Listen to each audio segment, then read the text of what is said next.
Hi guys, good evening and welcome back once again to the EdWord. I'm your host Eddie, and in tonight's video I will be giving you my delayed video. I'm sorry for the almost week delay that I've had here, but I've had a very busy past couple days. This past weekend was nuts, super busy at work, but I finally had a chance to catch up on some delayed videos I uploaded last night. You can catch them right here on this channel.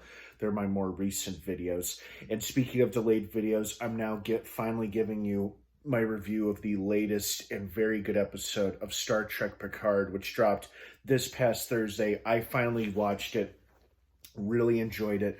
Before I get into all of that, of course, please be warned, this is a spoiler-filled review, so if you're not caught up on Picard by the latest episode, which is episode 6, you do not want to keep watching or listening, as I will be discussing spoilers, plot details, character stuff, all that jazz. That being said, you have been warned. So let's get right into it. First off, great to see so many familiar ships and faces once again. I knew Brent Spiner was going to be coming back, but I thought he would be playing Lore. I didn't think he'd be playing a fully integrated new version of Data, because I thought he was done with this character. But I guess since it's not really just Data he's playing, and he's playing like different aspects of Data, Lore, and the Doctor who created him, I guess that's okay. I don't know. I mean, it's nice either way. I like Brent Spiner in this role, so it's nice to see him again. Deanna at the very end there, even though she was a captive of Vadic, yikes. And also seeing the all the old ships in the Fleet Museum being run by Geordi, of all people, who has another daughter, apparently. That was great. Unexpected, but great. And I really enjoyed seeing all of the old ships like Voyager, Kirk's old Enterprise, the Klingon Bird of Prey from Star Trek 3, the Search for Spock, and the Voyage Home. The one they used to go back in time to save the whales in. That was great. In fact, they stole the cloaking device off that ship and put it on the Titan so they could carry out their stealth mission of Daystrom Institute. Gotta say, I don't mind that Moriarty was a very small bit role, mostly because I haven't really seen any of the Moriarty episodes. I don't really care for episodes when the holodeck goes haywire and the characters come to life, or the safety features are turned off or whatever. I've never really cared for those kind of episodes, so I don't mind that Moriarty's role was extremely small. If that's what helped get them past the AI security into Data, or the new version of Data, then hey, that's great. Because I think they want the primary villain to be mostly focused on the Changelings, which makes a lot of sense because they are the bigger threat this season. Loved seeing Rafi and Worf reunite with the crew of the Titan.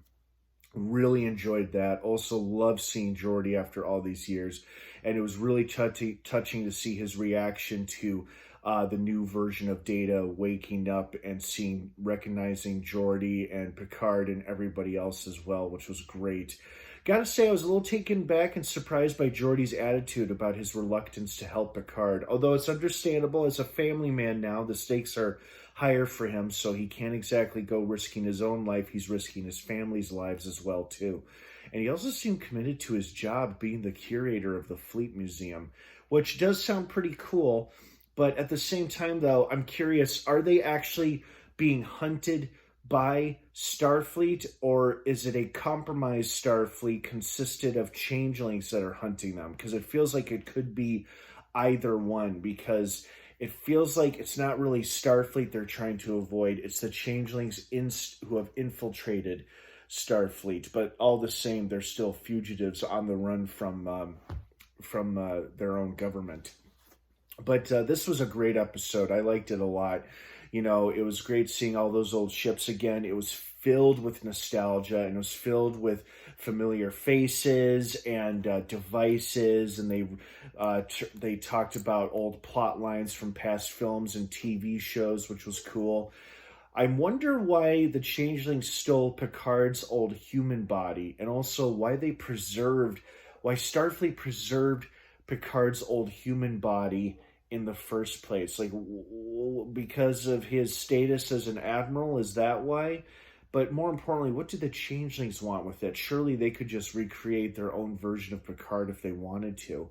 Have him do or say something that would be devastating to the Federation. You know, they could just disguise one of their agents to do that. I don't see why they would need Picard's body, but maybe there's a more nefarious, sinister reason we don't know yet. We only have a few episodes left, guys. Only 4 more episodes to go.